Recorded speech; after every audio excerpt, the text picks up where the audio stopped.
All right, we have to talk about the prize money at the World Cup for the US men's national team because it's really the first time we're seeing the money taken out of their pocket and given to the women. Now, the women won't get it yet because I believe it's going to go to the players who are actually part of the women's national team's World Cup roster in 2027. So it's going to be set aside for them.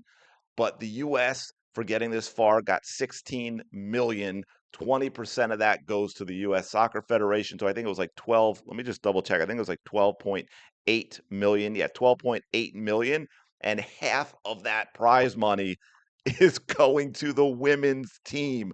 I tell you what, and no offense, anyone who knows me, anyone who's been a part of this channel for a while, or my newsletter, or Facebook group, or whatever it is, or I've trained you, huge fan of the women's team, longtime supporter. I coached girls soccer for 12 years. I've been to US women's practices on the field for them, but I'm not a fan of this. I think they scammed a lot of people, being in the right place at the right time to complain. Because interestingly enough, they had gotten the exact same offer as the men's team and turned it down for the deal they ended up taking that they then complained about as not being equal because their deal gave them more security, less risk. The US men's deal had a higher upside, but it had more risk involved. The women were offered that deal and they turned it down. So for them to turn around and then say about the deal that they had that, oh, it's an equality thing, oh, it's a gender thing is absurd. And I was very disappointed in some of the ladies that came out and spoke about that. By the way, actually went to court. And guess what? The women lost. But because of the optics,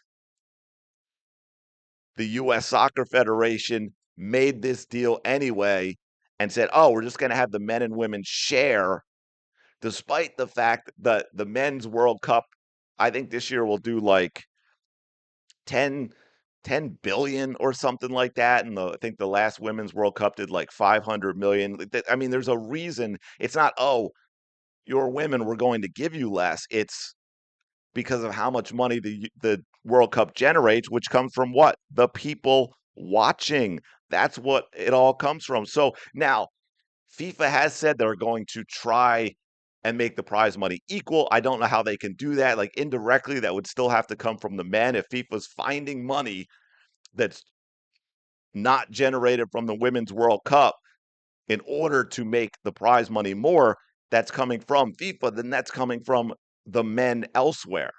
So it's really going to be interesting. But yeah, the women just made $6.4 million. The men just lost half of their money, even though the women don't play till 2027. And what's really going to be interesting about it, though, is if FIFA does jack up that prize money, it'll be interesting to see how the women react when they give up half of what they get.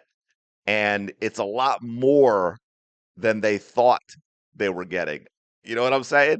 So it's yeah, it's going to be really interesting to see. We're not going to hear it because they'd be terrified, but I'd be really curious what the men think about losing 6 point. That's not an insignificant amount of money. Not an insignificant amount of money for one team. $6.4 million that is no longer theirs. What do you think of all this? Let me know in the comments below. Like, comment, subscribe. You all know the drill. I will talk to you later.